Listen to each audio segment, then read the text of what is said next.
বিনেশ্বৰ ব্ৰহ্মৰ মৃত্যুৰ 25 বছৰ পাৰ হৈ গ'ল আৰু আজি তেখেতৰ মৃত্যুৰ দিনত এই দিৱসটো আমি পালন কৰিছো ইয়াত।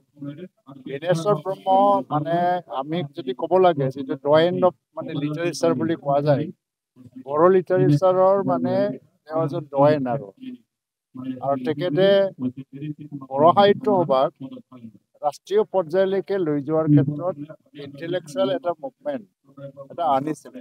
সাহিত্যসভা এই সময়লৈকে হয়তোবা ইমান মাত্ৰা পোৱা নাছিল গোটেই ভাৰতবৰ্ষত, কিন্তু বিনেশ্বৰ ব্ৰহ্মই তাৰ নিজৰ এটা ইণ্টেলেকচুৱেল কেপাচিটি আছে, থিংকিং কেপাচিটি আছে, তাৰ এটা অল ইণ্ডিয়াত এটা কানেক্টিভিটিও আছিল।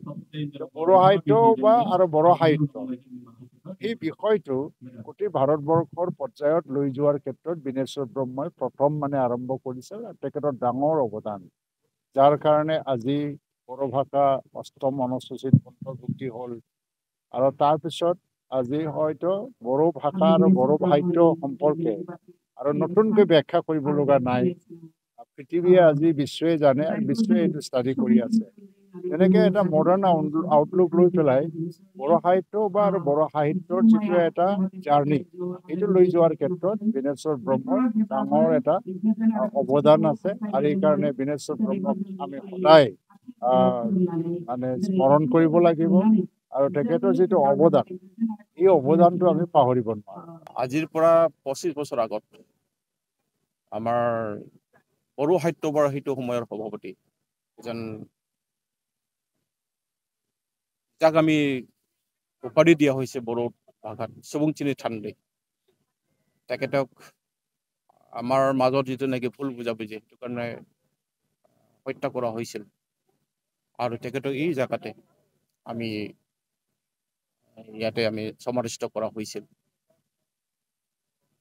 এই বছৰৰ পৰা যিটো তেখেতক ইয়াতে সমাধিস্থ কৰা হ'ল, এই দিনৰ পৰা বিনেশ্বৰ ব্ৰহ্ম ছাৰক আমি সদায় আমি তেখেতক সুঁৱৰি আহিছোঁ। আৰু তেখেতৰ যিবিলাক অৱদান বড়ো সাহিত্যই হওক, বড়ো জাতিয়ে হওক, বড়োসকলৰ মাজত যিটো নেকি শান্তি সম্প্ৰীতি, এই ক্ষেত্ৰত তেওঁ যিবিলাক কাম কৰি গৈছে সেইটো সদায় আমি সুঁৱৰি আহিছোঁ।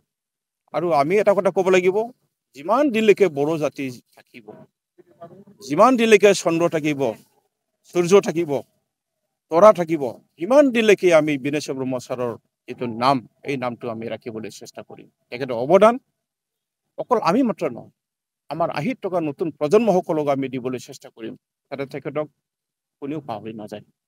বড়ো সাহিত্য সভাই আজি আমাৰ মাজত এজন আলহীয়ে কৈছে যে এই ক্ষেত্ৰত বড়ো সাহিত্য সভাই আগভাগ ল'ব লাগে। আৰু মই আজি আপোনালোকৰ মিডিয়াৰ মাজেদি কৈছোঁ, আমাৰ এই কাম কাইলৈৰ পৰা আৰম্ভ হ'ব।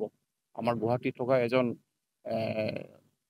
আমাৰ যিজন মানে এজন ছেক্ৰেটাৰী বড়ো সাহিত্য সভা, তেখেতৰ দায়িত্ব দিয়া হ'ব। আৰু তেখেতে যিবিলাক বিনেশ্বৰ ব্ৰহ্ম ছাৰৰ যিবিলাক আধৰুৱা কাম আছে, বিশেষকৈ যিবিলাক মানে তেখেতৰ লিখনি কিতাপ মানে ৰূপত প্ৰকাশিত হোৱা নাই, এইবিলাক আমি প্ৰকাশিত কৰিবলৈ চেষ্টা কৰিম।